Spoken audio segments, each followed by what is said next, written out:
Sacramento Kings lost to the Indiana Pacers tonight, 126-121, and though it looked like they had a chance to tie it at the end, it was really a fake comeback because the Pacers were just controlling the game the entire way. The Kings got it within 4 a couple of times in the third quarter, but the Pacers were just getting into the paint constantly.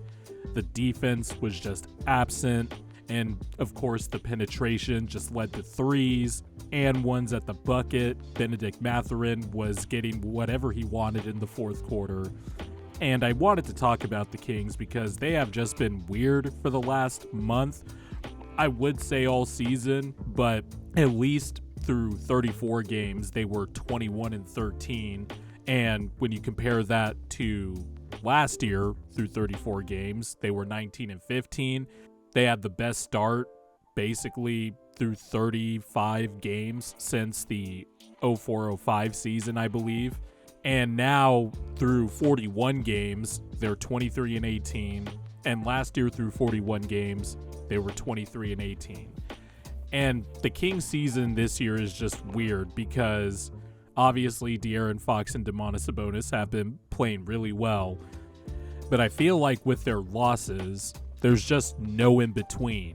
They either, win, they win comfortably sometimes, they win in a close game. In their losses, it's either a bad loss or they get blown absolutely the fuck out. Or more recently, like with the Bucks and the Suns, they absolutely just blow games that they were in control of the whole time. And there's just a few things that really concern me with this Kings team. One, let's just get this out the way. I don't think there's a trade out there that'll make the Kings any better without giving up assets. Well, at least for me, the cost-benefit analysis isn't worth it for me to give up more assets to, get somebody in that will marginally make them better. I think most of their answers might be solved in the offseason or through internal improvement or just having these guys just lock in more defensively. I also forgot to mention Keegan Murray is having a great year, and they should never trade him because that's like, if you want to talk about a blue chip asset, that's a blue chip asset, but the Kings should never consider trading Keegan Murray. I like his upside. But just the trends that I see with this team is very concerning. One, their free throws. Their free throw shooting is just really bad, and it starts with their best players, De'Aaron Fox and Domantas Sabonis. Both of them are shooting worse from the free throw line compared to last year. De'Aaron Fox is at 72%, down from 78% last season. Domantas Sabonis is down from 74% last season to 67% this season, and that's not including the game tonight. The Kings were an atrocious 18 of 32 from the line, and it's just frustrating watching them shoot free throws because they are just leaving money on the table. Malik Monk, who is normally a good free throw shooter, was 1 for 6, missed a big free throw at the end there when it looked like the Kings had a chance to tie it down 3, but that's just been a troubling trend this year because as a team, the Kings are dead last in free throw percentage at 72.5%, and the Raptors, who are 29th, are over 1% higher than them as a team. So that's not good. Then you go to, some of the Kings' losses this year have just been awful. Well, they're on a 4-game losing streak now. The Pacers were just getting the ball in the paint all night tonight, getting whatever they wanted. The fact that you allow 126 points without Tyrese Halliburton or Pascal Siakam, who will be making his debut in Portland. You lose to the Sixers without Joel Embiid, and I could tell you from experience, the Sixers are generally awful without Joel Embiid, but you don't even just lose that game. You get blown out, and it doesn't look like you're going to take control at any point during that game. You have a bad loss against the Pelicans at home. And by the way, they haven't won a game against the Pelicans this year. They absolutely got destroyed by them. They had a bad loss against the Charlotte Hornets, a bad loss against the Trailblazers on the road. They have just had some really weird losses this year. And I think it just stems from their defense. One, because aside from Keegan Murray, They're just really small when it comes to the guard and wing position. De'Aaron Fox is a really good two-way player, but again, I'm just talking about wing size. Really, Keegan Murray and Kessler Edwards, who doesn't even play, are like sizable wings. I forgot to mention Harrison Barnes, and that's been a theme with Harrison Barnes this year. You just forget he's out there. I can't tell you the amount of Kings friends I have that are absolutely sick of Harrison Barnes, and I really can't blame them. And that's another issue. Some of the Kings' ancillary pieces that played well last year have just been bad this year. Yeah, when you look at Harrison Barnes' stat line, of nearly 11 points a game, nearly 40% from three, but I'm telling you, when you're watching these games, he's terrible defensively. The fact that he is 6'8", and the Kings kind of need him to be that 3-4 Swiss Army knife. The fact that he is averaging 3 rebounds a game is also terrible.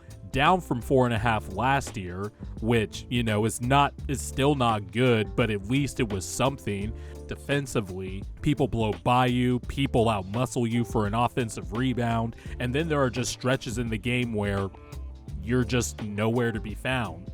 You're not taking any shots, and on the nights you do take a lot of shots, or a lot for Harrison Barnes, he just doesn't shoot well from the field. Like tonight, he only took 2 shots, and I guess Mike Brown was just sick of it because, he was nowhere to be found in the third quarter or the fourth quarter, for most of the third quarter, and they ended up closing with Monk, Herter, Keegan, Domas, and Fox.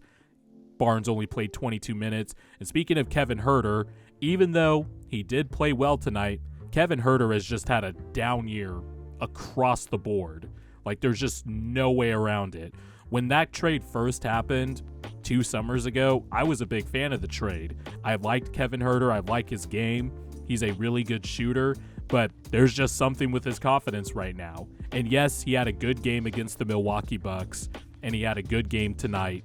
But not counting tonight, if you go back through his last 15 games, and this includes games where he had 17, 26 points, etc., he is averaging 8 points a game on 30% shooting from 3.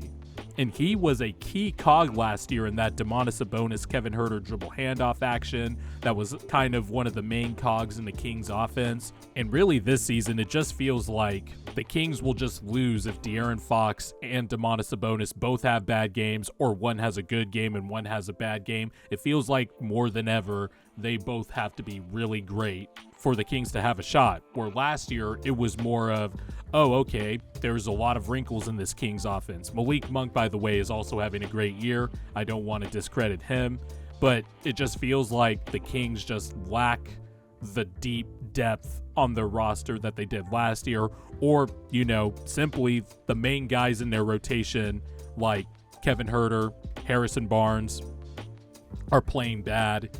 Then when you have to close lineups with Malik Monk and like Chris Duarte, you're not really fixing your defensive issues. You are fixing your offensive issues, obviously, with Malik Monk out there. But again, the defense is still 20th. There's still a lot of points in the paint being allowed.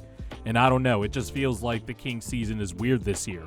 Like, there are just some games this year where, remember last year where Terrence Davis would have, the random just 30-point heater off the bench? Like, the Kings just don't quite have that Terrence Davis type to help out, the bench, or to provide a solution for a different lineup just in case.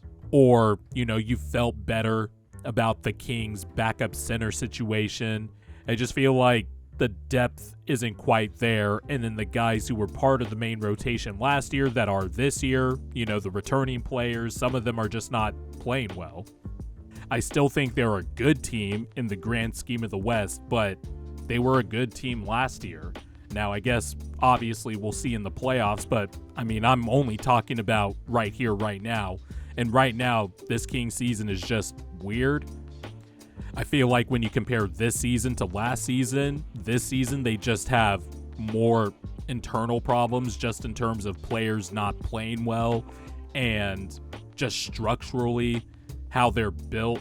And I just don't know if they have an answer for it. When compared to last year, I felt like they could at least, lean on the identity of their offense. Now I don't know what their identity is. They're 14th in offense, they're 20th in defense, and whenever they lose, they absolutely get their asses whooped, or they lose to bad teams they should beat, or like we've seen with the Bucks and the Suns games, they just blow these games. So I don't know what the fix is.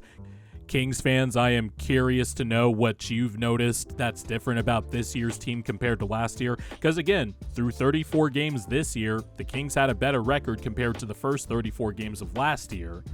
But now we're through 40 games, 41 if you're counting tonight, and the Kings virtually have the same record. But when you watch them, it just seems like they have more problems. So if I missed anything, I'd love to know Kings fans' thoughts. Give this video a like and a subscribe. Thank you for listening. Just wanted to talk about the Kings because they have been a little weird this season, not gonna lie.